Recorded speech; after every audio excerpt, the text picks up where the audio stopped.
Welcome to the Dad Bod Pod, a place for men to learn, grow, and live the healthiest life possible. I'm your host, Jason Priest, and I've got a really awesome guest for you guys today. This guy is a 27th degree black belt in chugging coffee, so we have a lot in common in that regard, as most of you know that I'm a coffee lover. But he is the founder of Jordan Syatt Fitness, and I am happy to introduce Mr. Jordan Syatt to the show. Jordan, welcome to the Dad Bod Pod. Man, thanks for having me. I'm excited. I appreciate it. Hey, man, I'm happy to have you. And, I'm grateful that you took some time out today to add some value to my listeners. So I ask all my guests this very first question. So, and I'm sure you'll have quite the strong opinion on it as I do, and most people that are entrenched in the fitness space do. But tell me what your thoughts are on kind of how society has embraced the dad bod and painted it as a picture that it's almost maybe even a healthy trend. I don't know if you saw the Planet Fitness study that came out, but this is what girls supposedly prefer now. And so I want to get your take on it because I'm guessing you have a lot to say about that. Well, no, actually, I didn't see the Planet Fitness study. I mean, just the title of that is yeah, so there was I posted about it and I saw a little infographic. So apparently they did a study on women's preferred physique, right? And so a lot, the results showed that most women, when we have an extreme problem with the obesity epidemic, but most women prefer dad bod. And, I'm guessing we have similar views on that, but yeah, so that was the study, but so that's what I want to get your take on. It's interesting. It wouldn't surprise me if a lot of women do prefer that. I mean, I know a lot of women who've I've spoken to them about their preferences, and a lot of women have said that they don't like a really, really, really muscular, super shredded dude. A lot of the times, I don't think it's because they don't find it attractive as much as it is what might be associated with that, essentially being maybe they're really narcissistic, maybe they spend all of their time at the gym and not focusing on other things. But in terms of my general thoughts on the dad bod, when I think of dad bod, I think of not severely overweight, not that's morbidly obese. I think you got a little bit of extra body fat, you could stand to lose some, you could stand to put on some muscle, you could stand to improve your posture, you could move a little bit more, you could eat a little bit better. But it's not something that's nearly as dangerous as being morbidly obese, right? Sure. I think most people who have the dad bod, especially from the clients that I've worked with and the people I've spoken to, more than simply getting in better shape to look a certain way, which I think that would, a lot of people would want that, and that's fantastic. I think usually what happens is when they start to strength train, they get way more confident. Just they gain more confidence, their testosterone probably increases, they see more muscle, they get stronger, and just simply going to the gym and improving their habits and getting stronger is going to improve their confidence, and then obviously their physique is going to improve as well. So I think one of the biggest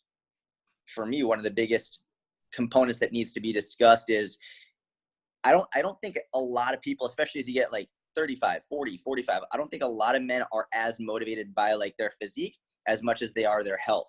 And I think the more we talk about improving their health and their confidence and their energy, the more likely they are to actually really attack it and go after it versus yeah, you want to be shredded and no, I don't give a fuck anymore.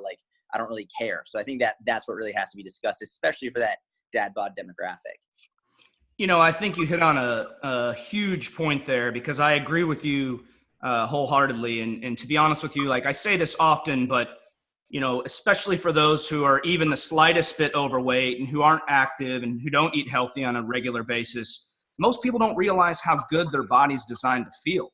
The body, as you well know, is a high-powered machine, and when we're fueling it with 93 octane versus 87 all the time, I have my own transformation story, and I remember being overweight and not having that energy. And at the time, I was quite a bit younger, and so yeah, the physique was kind of something that I wanted as well. But to your point, man, I think you're 100% right that most men just want to feel better, and the physique will come along with it. And I love that you add the strength training piece because, yes, most likely testosterone is going up and they gain that confidence. And it's that little shift where it's like this whole nother world opens up for them. Literally just put food in my mouth near the end. Yeah, you're good. You're good.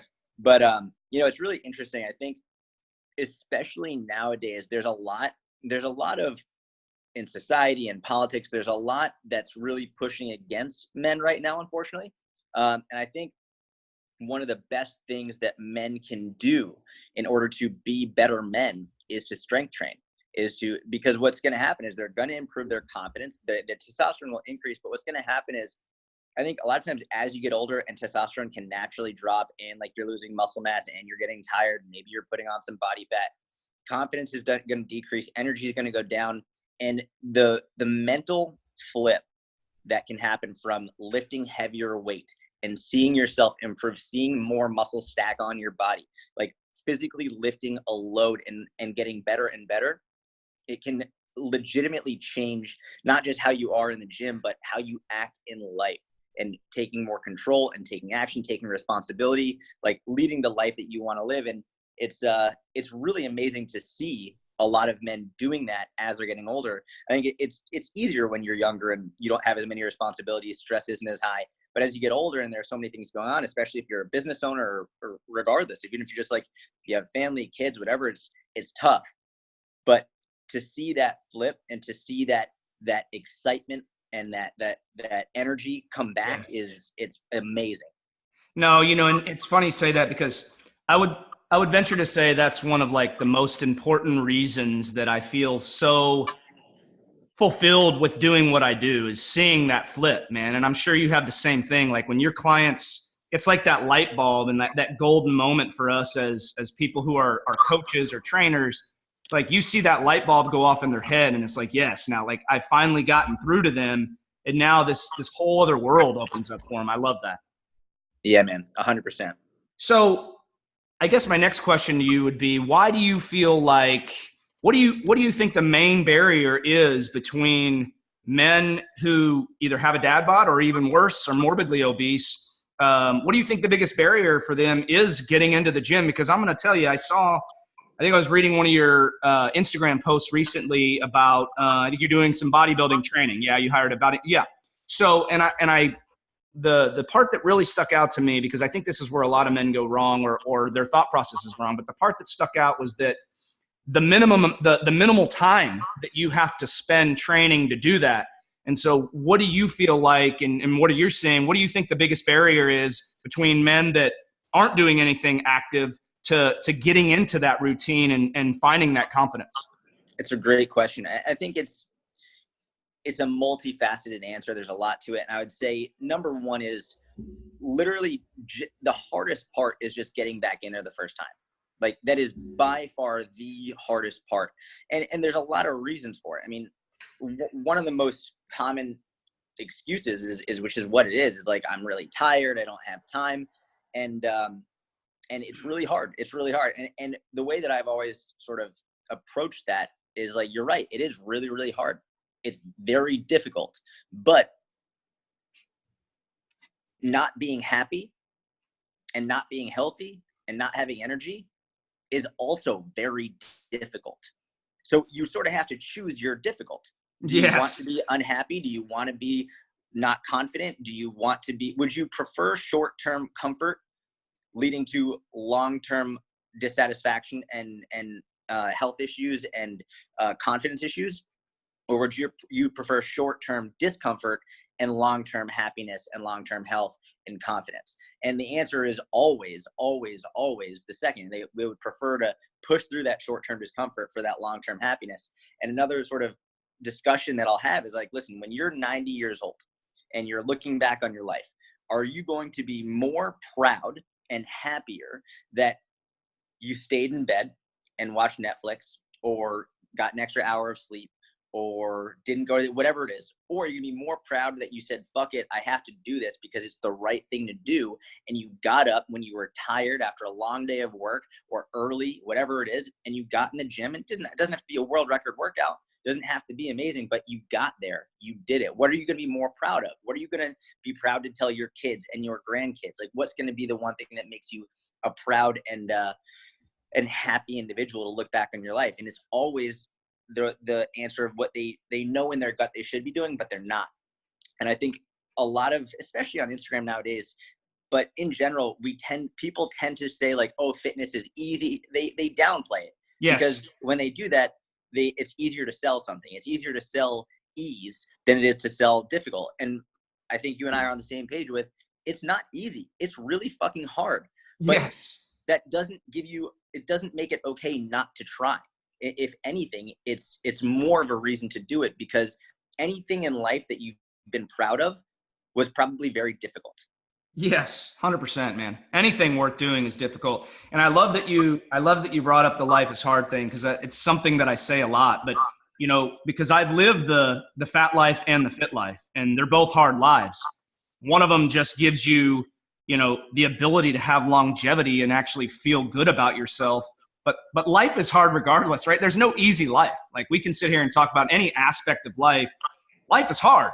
We can all agree with that. And so living the fat life versus the fit life, like choosing your hard wisely is the best advice I can give you. And if that doesn't sink in for you enough, then you're eventually going to have to pay the price. And coming from somebody who spent 6 years in the ICU, I've seen it firsthand. And people in their mid 30s and early 40s, because they didn't choose to make those early sacrifices, are then paying the price. You end up on medications. We live in a Band-Aid society when it comes to the medical field. As you know, we're throwing medications at everything. Your doctor's not going to sit there and go through motivational interviewing to get the best out of you, right? Like, they're going to say, here's your fucking meds, go take them, come see me if you gain 20 more pounds, because you're probably going to need more. So no, I love that. And, and I tell people this all the time, and I'm sure you're the same way, but like, I usually, my normal routine is 5 days a week in the gym, all heavy weights, some interval training, a little bit of steady state cardio. And that's entrenched in my mind. But there's at least 2 days every single week where I don't want to go to the fucking gym. Like, on the way there, I'm having to negotiate with myself to get myself there. Even though I go and I make it most weeks, like, nobody can sit there and tell you that they love every single workout. But to your point, if you can get there and at least go through the motions, going through the motions is a hell of a lot better than sitting there and binging Netflix and not doing anything for your body.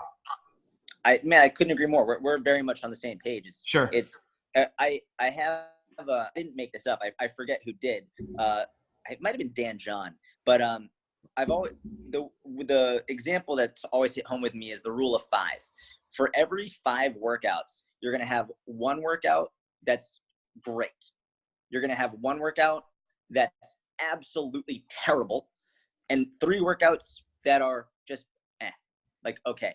And for me, I've always found that, just like you, at least 1, if not 2 or 3 days of the week, like, I have no interest in going to the gym, and I'm a fitness coach. Right. Like, it's my job. And like, I don't want to go, but I think it was Martin Birkin who said this, where he was like, he has an insane physique, and like, just absolutely, like, he's the 0.0001% of, sure, like, where it's just absolutely jacked and shredded.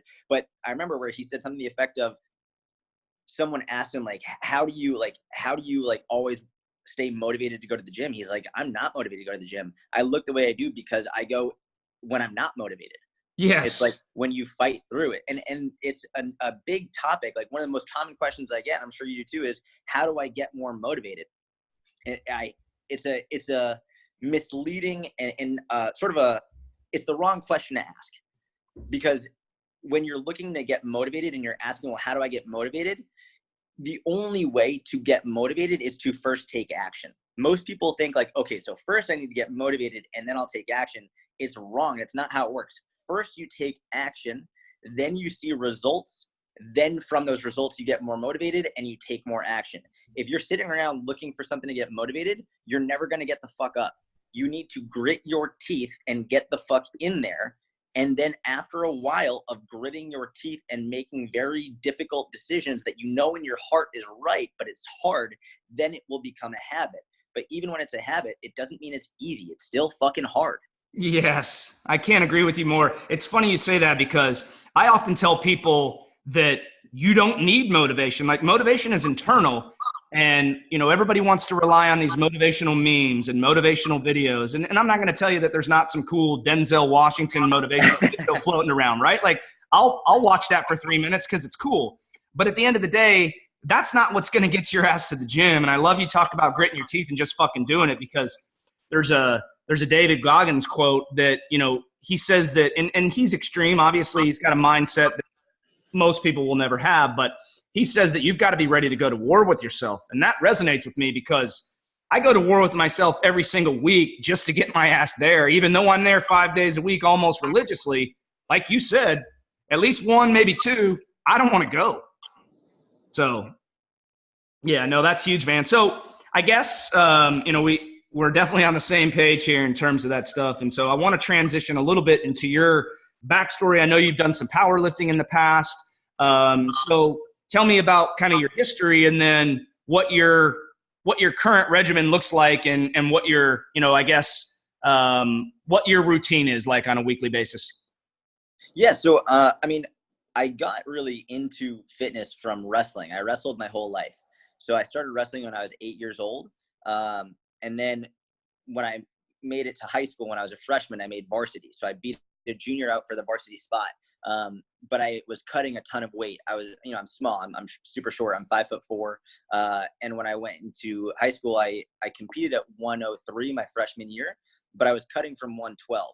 So I basically every single week I was cutting from 112 to 103 pounds, and not intelligently. I was doing what stupid high school kids do, and sure, basically cutting all water weight the night before. So an obscene amount of weight, and then regaining it all back and binge eating and back and forth. But the issue that I had in my freshman and sophomore year too was, technically I was a great wrestler. Endurance wise, I was a great wrestler. But the difference between a 14-year-old and an 18-year-old kid in strength is outrageous. And so like when I was competing against older kids, it was really difficult for me because I didn't have the strength. So I started strength training and looking into strength training and research. That's how I figured out about Dan John, Eric Cressy, Pavel Tsatsouline, all these guys. And that is really sort of what propelled me into the strength and conditioning world.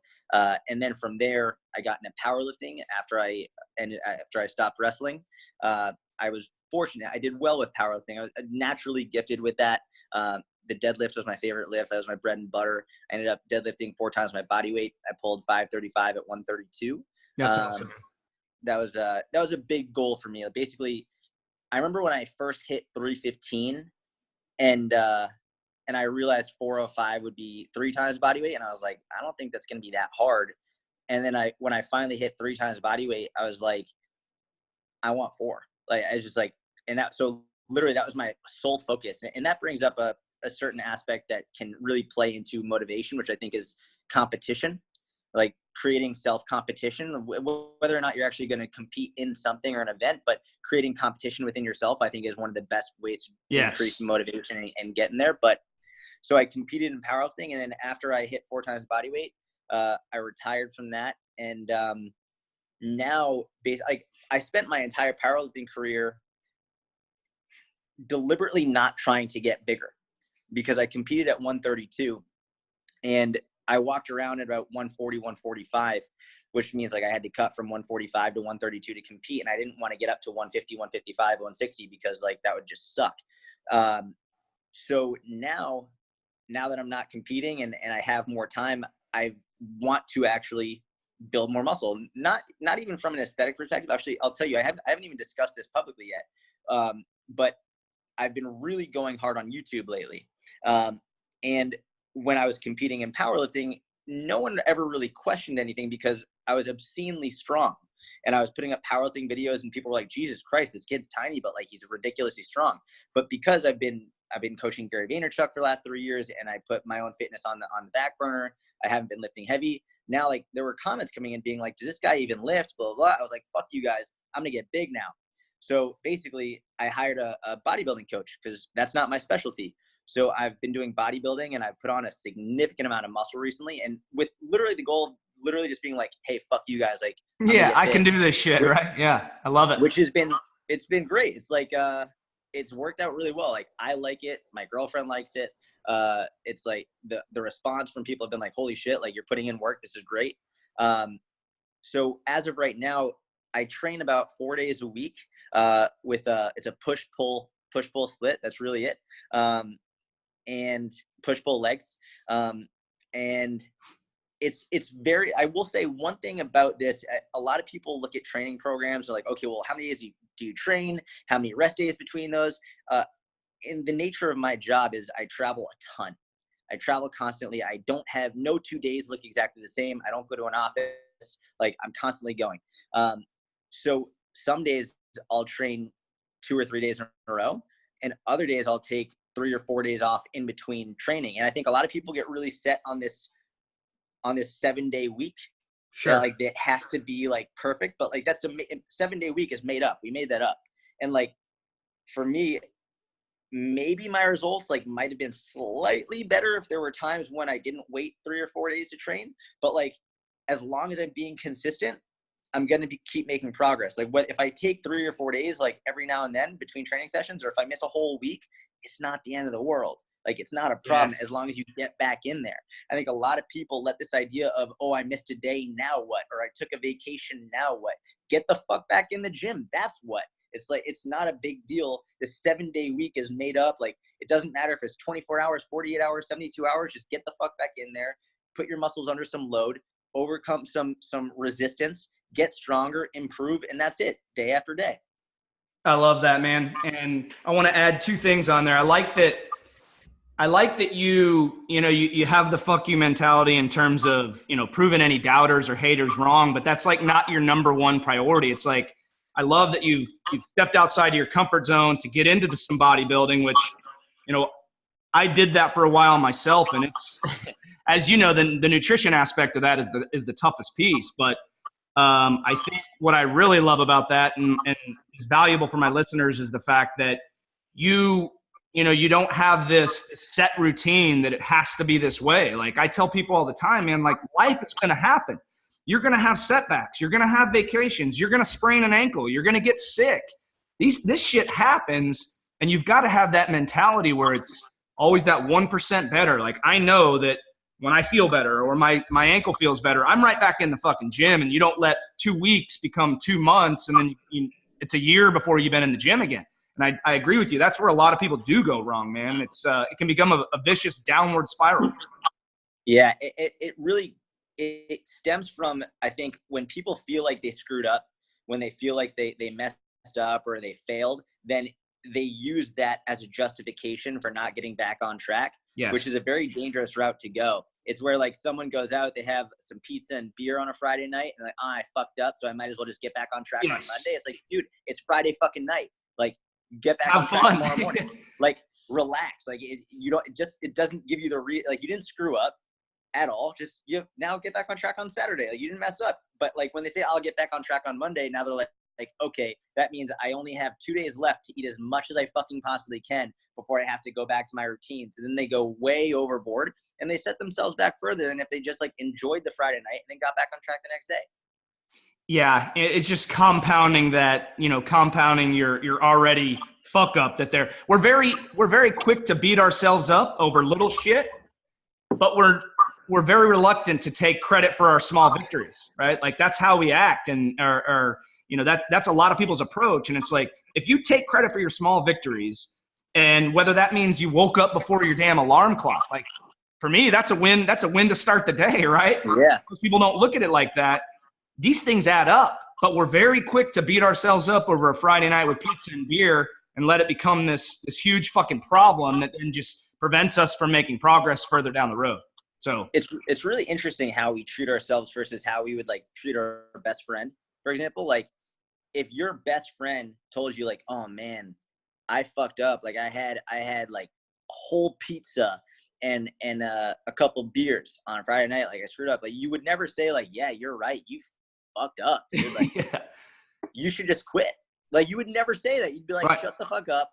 Like, okay, now just get back on track. That's it. But when it's yourself, it's so easy to justify just being like, oh, like, I'm a failure. Like, I screwed up and then it's done. It's interesting. Like, never mind your best friend.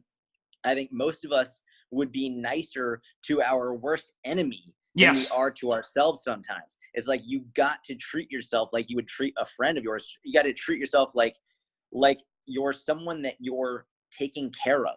Yes. Someone that is like, whether it's a family member or whoever it is, like treat yourself like you're that person that you have responsibility for, because realistically you do have responsibility for yourself, and like your responsibility is to treat yourself with some fucking respect. Right. No, I can't agree with you more. It's weird how the mind works like that, because, you know, and I catch myself, like, it's very easy to beat ourselves up. But to your point, like, you know, if my friend went out and crushed a pizza and a beer, like, I'm going to be like, dude, fucking don't beat yourself up. Tomorrow's a new day, move on.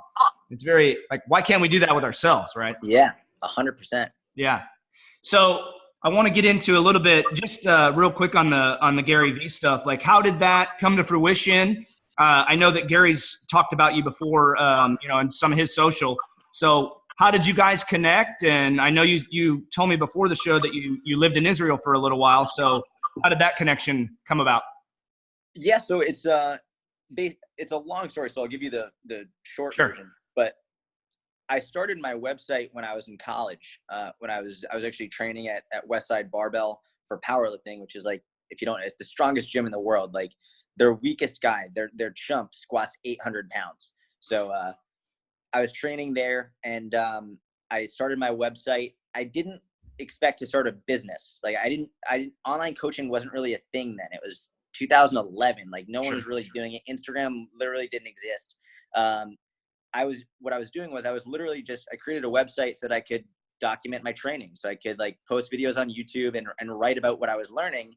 And over time, people started to write me and ask, well, could you write my training programs? Could you do my nutrition? Cause I was building a name in the powerlifting world, and I did it for free because I didn't know PayPal existed. I didn't know I didn't know there was any money in this. I was like, yeah, of course I'll do that. I love doing that. And then I remember one woman randomly, she was like, how much do you charge for online coaching? I was like, I don't know, like $300. And she was like, great. And I was like, then I found out about PayPal. So that's how my business started. It was sort of a mistake, but an article that I wrote in 2012, it was one of my least popular articles. It was an article about ways to sit at your desk without ruining your posture. And anytime someone commented on any article of mine, I always responded, like every single time, whether it was on Facebook or on my website or on Twitter or whatever, or Google Plus or wherever I was at the time. And it's just so happened that the person that commented on that article in 2012 that I replied to and gave a thorough answer to, 4 years later, they became Gary Vaynerchuk's coach, and his name is Mike Vacanti. And since I replied to him, he followed me very closely. I didn't know who he was. I had no idea. He was just this random, he wasn't even a personal trainer at the time. He lived in Minnesota. I lived in Boston. And after his contract was up with Gary asked, who do you think would be a good fit? And he was like, I think I know a guy. And I was living in Israel at the time. And so they reached out, and I flew from Tel Aviv to New York and coached Gary for an hour for an interview. And then a couple weeks later, they're like, we want you to coach Gary. So I moved from Tel Aviv to New York, and that was a little over 3 years ago. Wow. That's an awesome story, man. Like, crazy how the world works like that. And when you're constantly putting value out, you know, it's, you know, people will find you. You know, when your goal is to put out value and just help others, crazy how the world can work like that. It's cool. I like it because it's Gary's thesis. It's literally the quintessence of what Gary says. He's like, you never know what one piece of content is going to change your life forever. And the funny part about that is it wasn't like a viral article. It was literally one of my lowest performing articles, like next to no shares. No one really commented on it. This one random kid who was looking for articles to improve his posture stumbled on it. And I replied, I was like, yeah, this is how you would do that exercise. And from then on, he followed me consistent. You just never know who you're going to interact with, what piece of content someone's going to stumble on that's going to change your life forever. Yeah, no, you're right. Who were you writing for at the time? Just curious, because obviously there's a lot of different outlets there, and I'm curious how he would have stumbled on that. If it, you know, what medium were you writing for? So in 2011, like Instagram didn't exist. I was writing a lot on Facebook, but it was my website. It was just my blog. Gotcha. So like literally when I got into the fitness industry, I was looking at people like Dan John, Eric Cressy, Mike Robertson, Mike Reinold. And I don't even know if you know these guys' names, but they're the OGs of online coaching and science-based coaching. And the fitness industry at that point was literally just really long form articles, like 1,500, 2,000, 3,000 word articles. And that was it. And now it's like, people are like, what? Like, no way. It's like, they don't even have the patience to watch a 60-second Instagram video. Never mind, like read a 2,000 word article. But that's really how it all started. And so I wrote these long articles that outlined every single thing you would need to know about everything. Like it wasn't just like a brief breakdown that you do on Instagram. It was, and it's interesting because when I first started posting on Instagram, I would go back to my old articles, and one article would have like 20 Instagram posts within it. And so it just like, it was all this work. Essentially, like I front loaded it, and then I could pick and choose what I wanted to write about based on things I had done from 2011. That's awesome.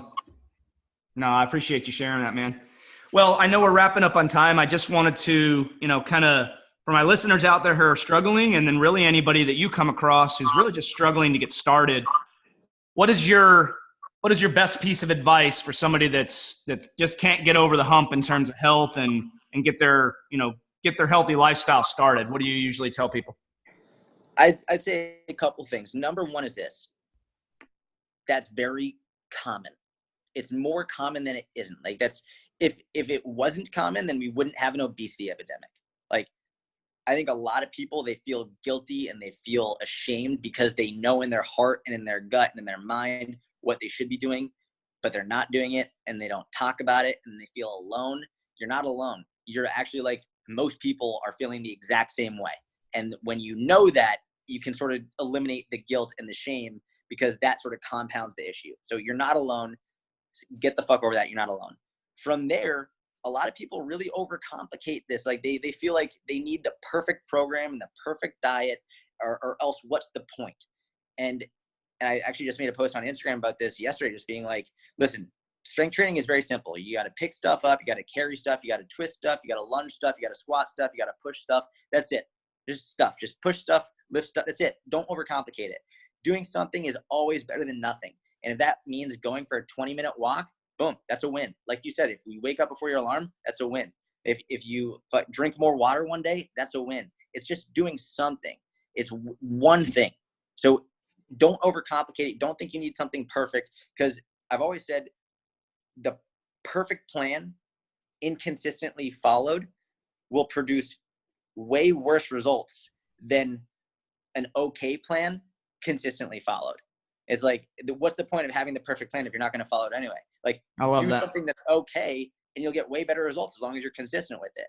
And then the last thing, and already said it, is it's really fucking hard to get in there. But you have to choose your hard, because you can either continue to be unhappy, continue to know you're not doing what you know you need to be doing, and just sit there and complain and whine and be ashamed with yourself, or do the other hard thing, but be proud of yourself and respect yourself, and be a person that you can respect and other people can respect, and you're going to be better. You're happy for it and healthier for it long run. So choose your hard, but you know what the fuck is right. That's awesome, man. I can't agree with you more. And, it's, we definitely have a lot of similarities in terms of our view on fitness and health in general, man. And as I told you in the beginning, I feel like most people just don't really know how well their body is designed to feel, how good their body is designed to feel. And getting started is the hardest part. We know that, so, well, I want to give you a chance to, for my listeners to connect with you. If, here's your chance. Any social media out there, or any websites, or where can we find you? Yeah, man. I mean, I think YouTube is probably my biggest one right now. Just Jordan Syatt. Instagram, Syatt Fitness. If you Google search my name, Jordan Syatt, you're going to find a whole bunch of stuff. But that's it. YouTube, my podcast, like just Google search my name. It's going to come right up. Yeah, I'll put all that in the show notes as well, man. And I really appreciate your time today. Again, thank you so much for joining me and all the value that you added to my listeners. I think this is going to be an awesome episode. Thank you, man. I appreciate it. Hey, thank you.